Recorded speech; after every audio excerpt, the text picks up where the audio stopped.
Թուրքիան փակում է հայկական դպրոցների դռները Հայաստանի քաղաքացիություն ունեցող երեխաների առաջ։ Ստամբուլի հայկական դպրոցներում Թուրքիայի կրթության նախարարության տեսուչները սկսել են ստուգումներ եւ դպրոցների ղեկավարներին հայտնել, որ Հայաստանի քաղաքացիների երեխաների ընդունելությունն այլևս չի թույլատրվելու։ Տեսուչները նաեւ պահանջել են տեղեկություններ նախկինում ընդունված Հայաստանի քաղաքացիների երեխաների մասին եւ առաջարկել նրանց տեղափոխել թուրքական պետական դպրոցներ։ Ստուգումները ըստ ԱԿՕՍ-ի չեն սահմանափակվում հայկական դպրոցներով, գործընթացում ընդգրկվել են նաեւ հունական եւ հրեական համայնքային դպրոցները։ Մինչև այժմ գործում է 2012 թվականին ընդունված կարգավորումը, որի համաձայն օտարերկրյա քաղաքացիների երեխաները կարող էին համայնքային դպրոցում սովորել որպես հյուրաշակերտներ,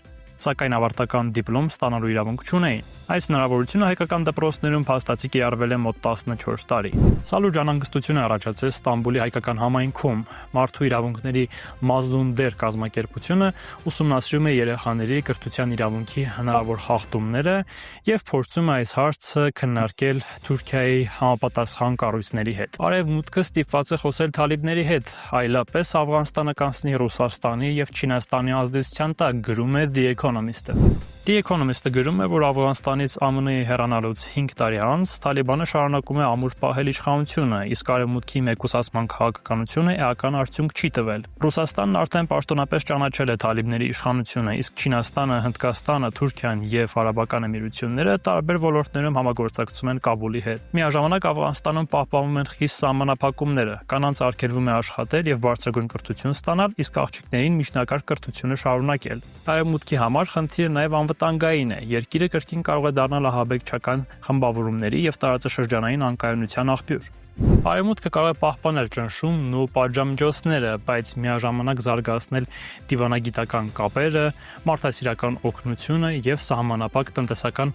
համագործակցությունը, փորձելով ներսից ազդել ռեժիմի ավելի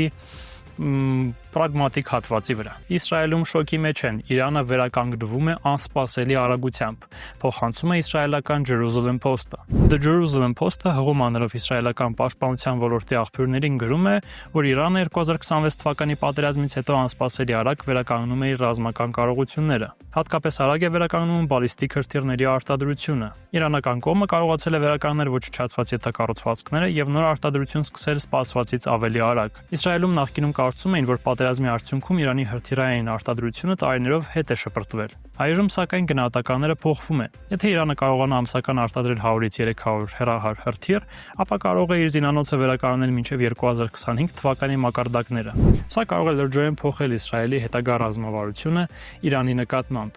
Եթե Թեհրանը կարողանում է այդքան արագ վերականգնել իր հարվածային ներուժը, ապա Իսրայելի համար հարց է առաջանում՝ կրկին հարվածել, թե կենտրոնանալ միջուկային ծրագրի շուրջ բանակցությունների վրա։